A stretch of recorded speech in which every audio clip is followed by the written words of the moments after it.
बेंगलुरु के रहने वाले एआई इंजीनियर अतुल सुभाष की मौत का मामला लगातार बढ़ता जा रहा है। सवाल ये कि अतुल सुभाष की मौत के बाद और पत्नी निकिता सिंघानिया की गिरफ्तारी के बाद आखिर अतुल का बच्चा कहाँ है? मृतक अतुल सुभाष की पत्नी निकिता सिंघानिया, सास निशा सिंघानिया और साले की गिरफ्तारी के बाद अब अतुल की मां सीधा सुप्रीम कोर्ट तक पहुंच गई। जानकारी के मुताबिक अतुल सुभाष की मौत के मामले में अतुल की मां अंजू देवी ने सुप्रीम कोर्ट का दरवाजा खटखटाया। अतुल की मां ने अपने पोते यानी अतुल के 4.5 साल के बच्चे की कस्टडी के लिए अर्जी लगाते हुए हैवियस कार्पस यानी कि बंदी प्रत्यक्षीकरण याचिका दाखिल की है। याचिका में लिखा गया है कि अतुल का बच्चा कहाँ है ये किसी को नहीं पता। मांग की गई है कि मासूम बच्चे की कस्टडी उनको यानी दादा दादी को सौंप दी जाए।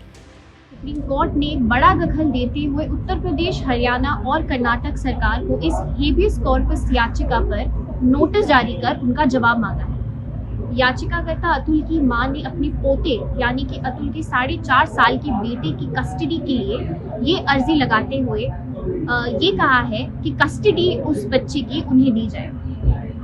याचिका में लिखा है कि वो बच्चा कहाँ है ये किसी को भी पता नहीं है। अतुल की पत्नी, उस बच्चे की मां और उसके भाई और मां भी फिलहाल हिरासत में है। क्योंकि इस मामले का उत्तर प्रदेश, हरियाणा और कर्नाटक तीनों ही राज्यों से संबंध है, इसलिए सुप्रीम कोर्ट इसमें दखल दे। बच्चे को बरामद कर कोर्ट के सामने लाया जाए और उसकी कस्टडी उसकी दादी को दी जाए। दरअसल बिहार के समस्तीपुर के रहने वाले अतुल सुभाष और यूपी की जौनपुर के रहने वाली निकिता सिंघानिया की शादी साल 2019 में हुई।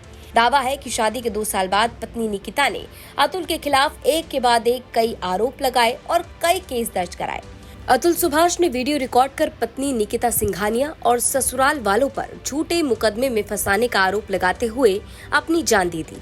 अतुल ने अपने आखिरी वीडियो में आखिरी इच्छा रखी, कहा कि उसके बेटे की कस्टडी दादा दादी को दे दी जाए। अब अतुल की मौत के बाद उसकी आरोपी पत्नी को हरियाणा के गुरुग्राम से गिरफ्तार किया गया। वहीं अतुल की सास और साले को भी पुलिस ने गिरफ्तार किया।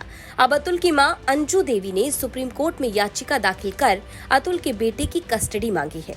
लेकिन सवाल ये कि आखिर उनका पोता कहाँ है? अतुल की मां ने सवाल किया कि आखिर उनका पोता है कहाँ, ये बताया जाए, क्योंकि इस मामले का उत्तर प्रदेश, हरियाणा और कर्नाटक तीनों राज्य से संबंध है। इसलिए अतुल की मां ने ये गुजारिश की है कि सुप्रीम कोर्ट इस मामले में दखल दे, बच्चे को बरामद कर कोर्ट के सामने लाया जाए। इस मामले की अगली सुनवाई अब जनवरी में होनी है। अब देखना होगा कि आखिर अतुल की मौत के बाद और पत्नी निकिता सिंघानिया की गिरफ्तारी के बाद बेटा है तो है कहाँ। दिल्ली से संजय शर्मा के साथ सृष्टि ओझा की रिपोर्ट, यूपी तक।